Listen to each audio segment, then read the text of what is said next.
Salam əziz şagirdlər, bu gün sizinlə test toplusundan bir məşğullu tənliklər və məsələlər bölməsinin xətti tənliklər alt bölməsinə aid bir neçə maraqlı sualın izahı ilə tanış olacağıq. İlk sualımız 17 nömrəli sual və sualda deyilir. A parametrinin hansı qiymətində tənliyinin sonsuz sayda həlli var? Gəlin ilk öncə tənliyi sadələşdirək, standart hala gətirək, 5 vurulsun, A üzərinə gəl x, çıxılsın 4 bərabərdir, A vurulsun, 15x çıx 7 formasında verilib tənlik. Bu tənliyi xətti tənliyin standart halına gətirmək üçün mötərizələrimizi vurub açaq. 5a üzərinə gəl 5x çıxılsın 4 bərabərdir. 15a x çıxılsın 7a-ya. Bütün sağdakı məşğulları da sol tərəfə yığaq. 5a üzərinə gəl 5x çıx 4 çıx 15a x üzərinə gəl 7a bərabərdirsə 0-a. Biz burada tənliyin sonsuz sayda həllinin olması üçün bilməliyik ki, həm x-in, həm də sərbəst həddin əmsalı 0-a bərabər olmalıdır xətti tənlikdə. Gəlin x-in əmsalını tapmaq üçün x-ları mötərizə xaricinə çıxaraq, bu iki ifadədə x-i mötərizə xaricinə çıxarsaq, 5 çıxılsın 15a eləyir. Üzərinə gəl, digər ifadələr isə altından 2 xətt çəkdiyim hissələr sərbəst həddi bildirir. Onların sadələşməsi halında 12a çıxılsın 4 bərabərdir 0 alırıq. Az əvvəl dedik ki, x-in əmsalı 0 olmalıdır. Yəni 5 çıxılsın 15a bərabər olmalıdır 0-a. Burada a bərabər olmalıdır 3-də 1-ə. Daha sonra 12a çıxılsın 4-ü də sadələşdirək. 12a çıxılsın 4. Bu isə sərbəst həddir, o da 0-a bərabər olmalıdır. Onu da həll eləsək, görərik ki, a-mız bərabər olur 3-də 1-ə. Deməli, misalın düzgün cavabı eləyir C variantı. Keçirik növbəti suala. Növbəti sual 22 nömrəli sualdır və sualda deyilir ki, tənliyinin kökü hansı iki tam ədəd arasında yerləşir?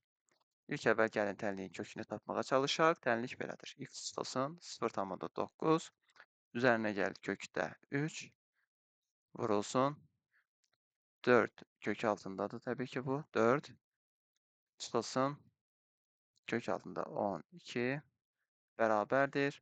Kök altında 4 üzərinə gəl kök altında 12. Gəlin tənliyin hər iki tərəfini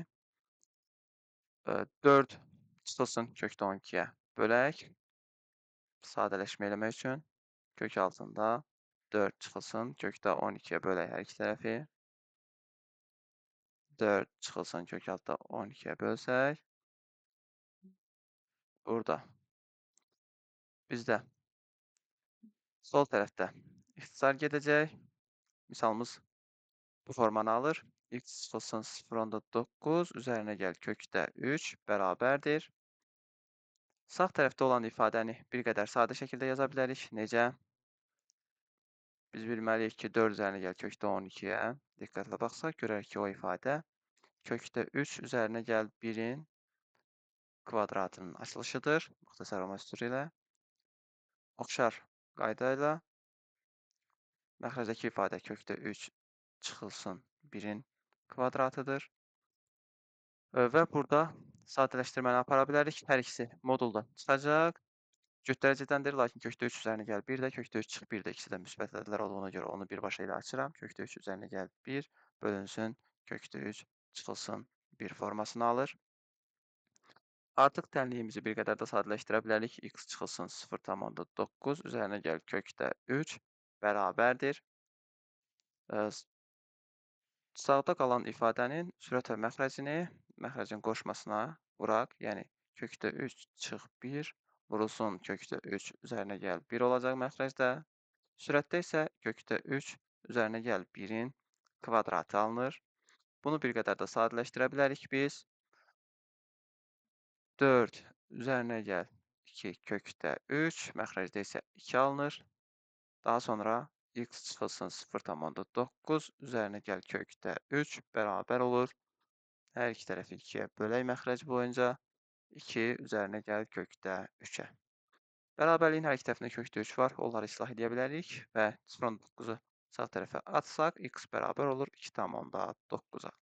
X 2,9-dursa Bizdə kök hansı iki tam ədəd arasında yerləşir deyir. 2 və 3-ün arasında düzgün cavab Y variantı. Növbəti sual 23 nömrəli sual və sualda deyilir ki, A və B parametrlərinin hansı qiymətində AX çıxılsın 5-də 4x bərabərdir B çıx 3 tənliyinin kökü yoxdur. Gəlin bu tənlikdə kökün olmaması üçün yenə də x-in və sərbəst əmsalı təyin eləyək. Bunun üçün x mötərizə xaricinə çıxaraq ilk ədədən olur A çıx 5-də 4 B çıx 3 hər ikisi sərbəst əmsaldır. Sağ tərəfdə tutursa, bizim misalımızda bu dəfə fərq eləməyəcək. Yəni, bizə tənliyin kökünün olmadığı hal soruşulur. Biz bilməliyik ki, sərbəst əmsalımız 0-a bərabər olmamalıdır. X-in qarşısındakı əmsal isə 0-a bərabər olmalıdır. Yəni, A çıxılsın 5-də 4 bərabər olmalıydı 0-a. Buradan çıxır ki, A bərabər olmalıdır 5-də 4-ə. Yəni 0,8-ə. Bu birinci şərtimiz. İkinci şərtimiz isə oldu B çıx 3 bərabər olmasın 0-a. Yəni 0-dan fərqli olsun. Bu şərtdən də biz B-nin 0-dan fərqli, 3-dən fərqli olduğunu alırıq. Deməli, B 3-dən fərqli, A isə 0,8-ə bərabər olmalı, hal olmalıdır. Düzgün cavab eləyir Y variantı. Növbəti sualımız 27 nömrəli sualdır və sualda deyilir ki, tənliyinin sonsuz sayda kökü olarsa 7n bölünsün m üzərinə gəl n ifadəsinin qiymətini tapın. Gəlin ilk əvvəl tənliyimizi sadələşdirməyə başlayaq. M kvadratı x üzərinə gəl 7 bərabərdir 2mn çıxılsın n kvadratı x üzərinə gəl 7x. Tənliyinin sonsuz sayda kökü olmalıdır. Bu tənliyi də yenə standart şəkilə gətirək. Xətti tənlik kimi olsun. Sağ tərəfdəki məchulları sol tərəfə keçirirəm. M kvadratı x bir qədər ardıcıllıqda dəyişiklik eləyəcəm. Səbəb odur ki, x-in əmsalları bir istiqamətdə dursun, çıxılsın 7x. Üzərinə gəl 7, çıxılsın 2mn bərabərdir 0. Bu isə sərbəst əmsallardır. Digər hissədə x-i orta məxrəc kimi çıxaraq olur m-in kvadratı üzərinə gəl n-in kvadratı çıxılsın 7 üzərinə gəl 7 çıx 2mn bərabərdir 0. Bu artıq standart xətti tənlik formasıdır. Biz bilirik ki, sonsuz sayda həllin olması üçün hər iki məchul, hər iki əmsal 0-a bərabər olmalıdır. Yəni, m kvadratı üzərinə gəl n kvadrat çıx 7 bərabər olmalıdır 0-a. Yəni, m kvadrat üzərinə gəl n kvadrat bərabərdir 7-yə. Bu birinci əmsal, ikinci əmsal 7 çıx 2mn bərabər olmalıdır 0-a. 2mn bərabər olmalıdır 7-yə. Bu iki məlumatı aldıq. Daha sonra bizdən soruşulan ifadəni tapmaq üçün m-i n ilə ifadə eləmək daha əlverişli olar. Burada müxtəlif yollar var. Gəlin, müxtəsər olma süturlarından birinin köməyi ilə m-i ilə ifadə eləməyə çalışaq. Deyək ki, iki ifadənin fərqinin kvadratından istifadə edək. M çıx n-in kvadratı bərabər idi. M kvadratı üzərinə gəl n kvadratı çıxılsın 2mn və görürük ki, bu zaman m çıx n-in kvadratı bərabərdir. M üzərinə gəl n-in kvadratı 7-dir. 2mn də 7-yə bərabərdir. Yəni 7 çıx 7. O isə bərabər olur 0-a. Təbii ki, bu zaman m çıx n də 0-a bərabər olur və biz nəticədə alırıq ki, m n-ə bərabər olmuş. Bu bizim çox önəmli şərtimizdir. M-ə bərabər olduğunu bildikdən sonra artıq misal həll olundu. Demək olar ki, bizə m-i n-i tapmağımıza ehtiyac yoxdur.